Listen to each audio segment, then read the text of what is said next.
Adam Deal, Charles Ashley with you, uSports Central. It's Wednesday. It's signing day, Charles. We'll get to that in a moment, but let's step up a level. Let's go to hoops and test your knowledge here, Charles. The Lobos going to take on Air Force. They're going to make the travel. So on 3 and out, that is our first topic, as New Mexico will take on Air Force Academy. Listen, never an easy place to win. No.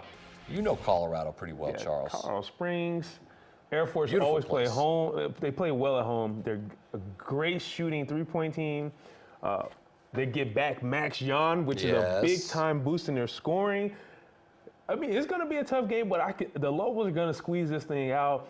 But I'm interested to see, are they going to be disciplined enough to play defense 30 seconds? Because Air Force is going to make you earn every bit on the defensive side. Coming to the pit's different. You can rush them because the crowd's behind you, the atmosphere over there. The fans are going to be nice and quiet, let them run their sets, get the looks that they want, and then hopefully not knock down threes, because UNLV had a terrible time stopping Air Force in their last matchup. UNM has the footage to know what to do. They don't let them just sit out there and shoot the ball after 30 seconds. Make sure you get on your man and make them put the ball on the floor. Lobos did great on Air Force at home defensively.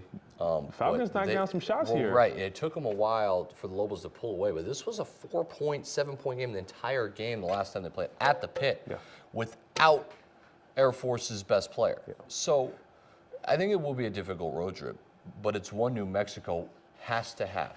Sitting at 6-3 in conference play right now, Charles, 1 game behind first place. San Diego State and Wyoming are 7-2. It's a mandatory win on the road for the Lobos, who are playing pretty well on the road, by the way. Yeah, they're shooting better on the road.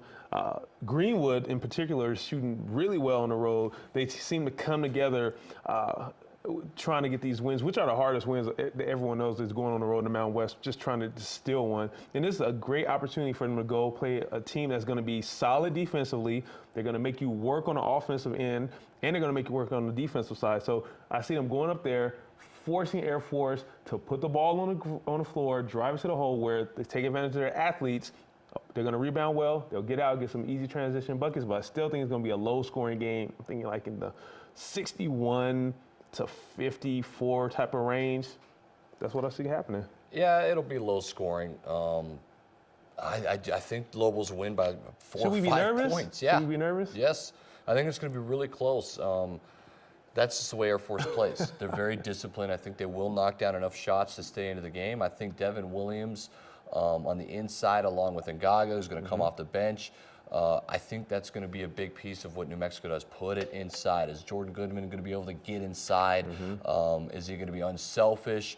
And then, of course, Deshaun Delaney, DD. Is he going to be aggressive? Is he going to attack the hole? If Lobos are settling for jump shots, that's troublesome. Air Force is going to sit in a zone.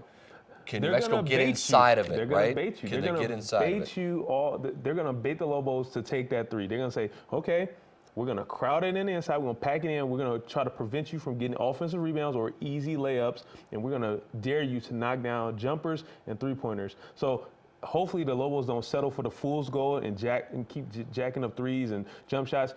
Break the zone, get it inside, utilize that athleticism, that height, because Air Force is not a big team.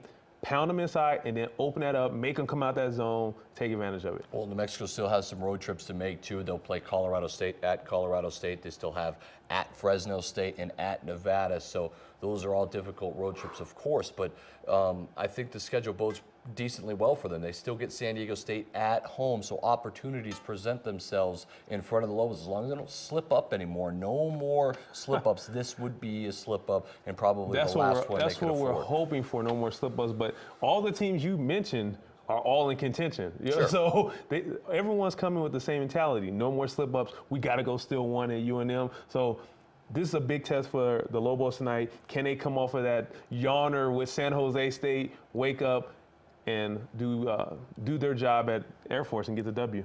All right, move it on here. As we both think the Lobos are going to win, I say a 4-point low-scoring game. Charles, you agree. Let's recap last night, and it wasn't just Cleveland, Rio Rancho, though that was the highlight of the night, no doubt about it. But sticking around in District 1 of 6A, Charles, it was a win for Siebel. I thought this was an important win for Coach Ray Rodriguez's team because they go on the road in a tough place to play at Santa Fe. They get a 15-point win. Big win. They hadn't had a road game in district play yet. So I think it was a very good win for them. They're 2-2 now in district play. 2-2, finally go on the road. But the flip side of it, now they have to go on the road and get some wins. And they're sitting at 2-2, no room for error because they've got Volcano you got Vista Cleveland next. and Rio Rancho battling for that first place. As you mentioned, a Volcano team, which Volcano. Friday, I believe. Yes. So big time showdowns. And then you have a Santa Fe team that yesterday when we were talking in our pregame show said, hey, if they can squeeze 1 or 2 wins, they can get to the tournament. But now it's looking a little bit this dimming on that situation because I can't see them getting too many road wins. They've had opportunities at home and they've squandered those, so they might be on the outside looking in. Tonight, Volcano Vista is going to take on Santa Fe. yeah, Must back to win back. for Volcano Vista, I think, to keep in contention here because they could be at 2-2. Then you have 2 teams at 2-2 and 2 teams at 3-1 with Cleveland and Rio Rancho because of Rio Rancho's win at Cleveland. Well, you have a Santa Fe team that just had a bad loss to Cibola. It's probably tough. Anytime you lose at home, it's a tough loss. You have a Volcano team who I'm sure was in the stands watching last night's game between Rio Rancho and Cleveland, knowing that we have to get this win because, as you mentioned, sitting at 2-2 in that log jam, not a good situation. So big time game for the Hawks to get this win. I don't think they have a problem. I think McNeely's going to have a good game. I think V-Hill's going to knock down some threes. And the big guy in the middle, Caleb Dixon, he's going to do business. And Hawks are going to get that win. I don't think it's any brainer. I'm going to take the Hawks. Okay, the South District is interesting, isn't it? Oñate beats Mayfield. Trust me, these games are big. Oñate is kind of flirting around with the contention for this district. Las Cruces had a slip up the other night against Gadsden, but Cruces bounces back and wins against Alamogordo. This was not a district game, by the way, Las Cruces and Alamogordo, but Cruces does beat them by 5. I think the final score, Charles, was 58-53. But Oñate actually in pretty good position right now after that win against Mayfield. They're 3-1 now, sitting in district play.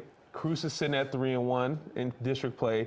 You have an Oñate team that just now got to 10 wins. So I think 11-10, something like that. So they don't have a lot of room for error. They have to win this district, and if they don't win the district, they're relying on the strength of schedule. And one thing Oñate has that the Cruces is lacking in Mayfield, strength of schedule. They came up here, they played some really good teams. They came up here for that tournament, the Albuquerque Academy tournament, ended up playing West Mesa and Carlsbad, I believe. So this is a team that schedule-wise has a good opportunity to get in. Carlsbad with a 1-point win against Clovis. Kind of surprising. Anything can happen at Clovis. They win, right? Come on back. We'll talk National Signing Day, and then we'll talk District 2 of 6A and District 5 of 6A. All right here on 3 and Out, uSports Central. Everything.